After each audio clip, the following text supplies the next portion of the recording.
Les Havraises au défi de Fleury, retour de l'Arkema Première Ligue. L'objectif côté normand, bonifier cette magnifique semaine montpelliéraine. Ces 2 victoires en championnat puis en coupe qui pourraient changer le destin des Havraises dans le bas de tableau et dans la quête de maintien.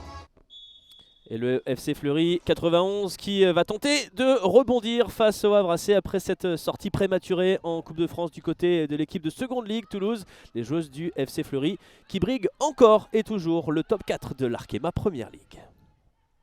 Attention à la perte de balle éventuelle. Ça va être devant le but. C'était compliqué pour Lisa Lichfus. Ça va traverser tout le monde. Est-ce que ça a été retouché par une joueuse havraise? Non. Mais c'était dangereux, mine de rien, cette situation-là, parce qu'un petit peu de flottement devant la gardienne internationale belge. Faustine Robert ou Marine Daffer. Faustine Robert qui va s'effacer. Ce sera Marine Daffer. La frappe de Marine Daffer. C'est bien parti avec le rebond et l'arrêt de Lisa Lichfus. Serein. Elle l'avait peut-être anticipé, la gardienne belge. Mais là voilà la première frappe cadrée de cette partie. Il aura fallu attendre ce coup franc à la 30e minute. Maintenant il faut bien l'ajuster parce que quand c'est pas le cas, on a l'impression qu'on vient d'anéantir une possibilité d'attaquer le but adverse. Mais en tout cas, voilà, il faut tenter. Le mouvement vers Inès Conan qui réussit un bon contrôle. La frappe d'Inès Conan, ça c'était intéressant. Lisa Lichfus sereine sur sa droite et le match peut-être qui se décante enfin. On est passé rapidement d'un but à l'autre. Et il va y avoir un bel appel de Zoé Stevenard. Le contrôle est intéressant, le centre à venir dans la course. Il y a du monde dans la surface, mais il y a surtout encore Anaïk Butel. Sauf que là, elle remet sur Loricans qui va se retourner. Eva Kouache, à nouveau, une position de frappe. La tête peut-être qui va surgir. La première situation négociée par Constance Picot. Elle dégage ce ballon des 2 points devant Ikram Adjabi. Et je pense qu'il le fallait.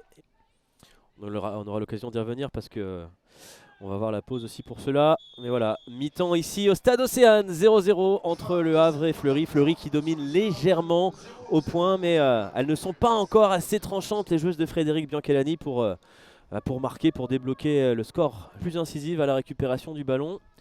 Et les joueuses de Fleury qui en bénéficient aussi peut-être. Et peut-être qu'il va y avoir une reprise de la tête tentée par Evelina Kamchik là dans la bonne zone. Ça se rapproche indéniablement. Avec Marine Daffer et Bachiba Louis, malheureusement derrière Wassa Sangare qui... Oh là, le ballon il est très intéressant pour Chancel Faifa qui va pouvoir aller marquer le premier but de cette partie, mais non, c'est à côté. Malheureusement, quelle énorme situation pour les Normandes. On l'a vu au fond celui-ci parce qu'il était brillamment donné. Ouais, pourquoi pas me faire mentir, pourquoi pas envoyer quelque chose là. Attention à ce dégagement qui est un petit peu raté. Elisa Lichfus, justement, il fallait que je le dise, qui doit s'employer et préserver le Havre dans cette partie. Parce que vous en pensez, mais là, les joueuses havraises à l'échauffement, elles regardent le match plutôt que d'accélérer. Donc est-ce qu'on est content de ce qui se passe? En tout cas, Christy Gavori pour un bon ballon vers Loricans qui jaillit. C'est pas cadré, mais à nouveau les Havraises en position d'apporter le danger sur la cage de Constance Picot. Et c'est terminé sur une bonne dynamique. Le Havre qui glane un bon point face à un prétendant au top 4. Les joueuses de Fleury, une semaine après leur élimination en Coupe de France féminine, devront se contenter de ce 0-0 en Normandie.